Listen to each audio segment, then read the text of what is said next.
guys, today I'm traveling to Cameroon, so this is really going to be an interesting journey. I don't know how safe Cameroon is. It's been long I traveled there, but this is an experience I want you to have with me. So I know that I'll be going to Cameroon Nigerian border,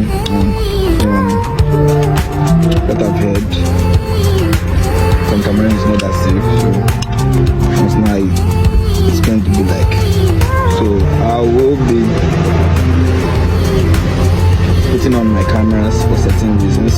Some locations I won't take them at all, but for now, stick to this video.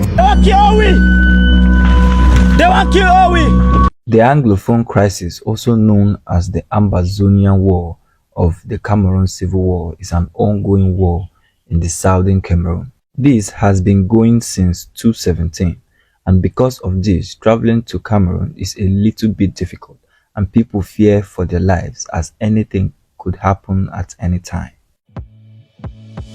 Cameroon, being one of the closest countries to Nigeria, is one of the easiest places to travel to, with high risks in 2022. Today, I will be traveling to Cameroon by road through Ikom, Cross River State in Nigeria. Before starting this journey, you should own either a Nigerian passport, voter's card, or a Nigerian ID card, Cameroon passport, or an ID card. And also, you should be at Ikom as early as 8:30 if you wish to travel safely and quick. This is because it is risky to travel through Cameroon at night. I arrived Ikom at about 11:40 p.m. and asked the driver who brought me to Ikom where I could get a taxi or bus heading towards the borders. He told me that there was no specific park for this, but he knows someone who is in the business of crossing people over the borders from Ikom, Nigeria to Ekok, Cameroon. Most of these drivers have some locations where they load passengers, but I will suggest you ask for the park if you are confused on getting here.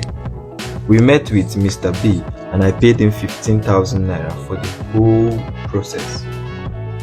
Hello, how are you? Hi, today, Robert from Ikom, driver to Cameroon.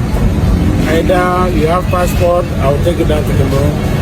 By land, it's not by air, it's not by water. This is my vehicle. I use it to cross to Cameroon.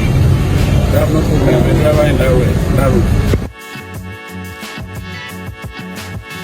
Approaching these borders, there were about 8 checking points. Some were army checkpoints, police, and Nigerian immigration officer. When I got to the borders, I only had to pay for COVID-19 test, which is 1,000 naira, and the driver did the rest. Most officers and drivers know how to work things out. That is why you have to pay as much as 15,000 naira for the trip, so you don't have to go through delays at the borders. Crossing the other side, I had to pay 1,500 naira at Cameroon control point before getting to Cameroon Park, which is at Cameroon borders. I was ready to book another ride to my destination, which is Kumba, but unfortunately it was 2:15 p.m. and most drivers don't travel by this time. They say it is risky and late because of the Ambazonia boys disturbing along these routes. I had to book a ride at 10,000 francs for the next day journey, starting at 6 a.m. in the morning. I decided to lodge at a hotel there at the Cameroon borders for 8,000 naira or francs at a night.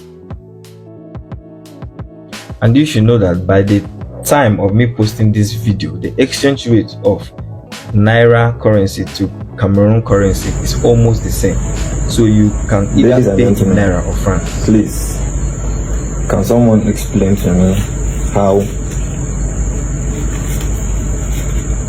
10,000 francs, 10,000 francs, and this is Cameroon 10,000 francs, is equivalent to 1, 2, 3, 4, 5,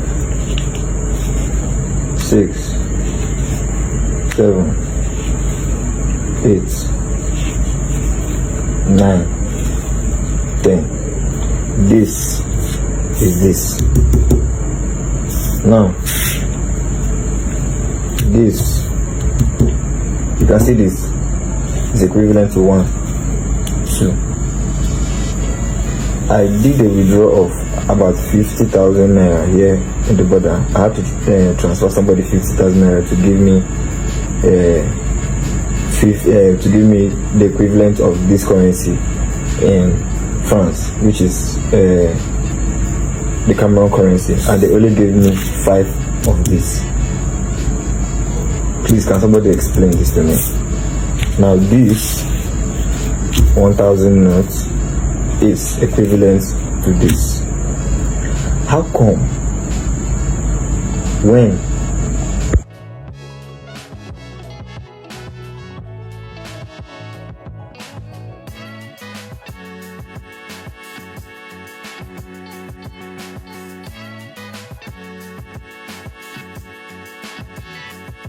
In the morning, we left the Cameroon borders at about 8:45 a.m.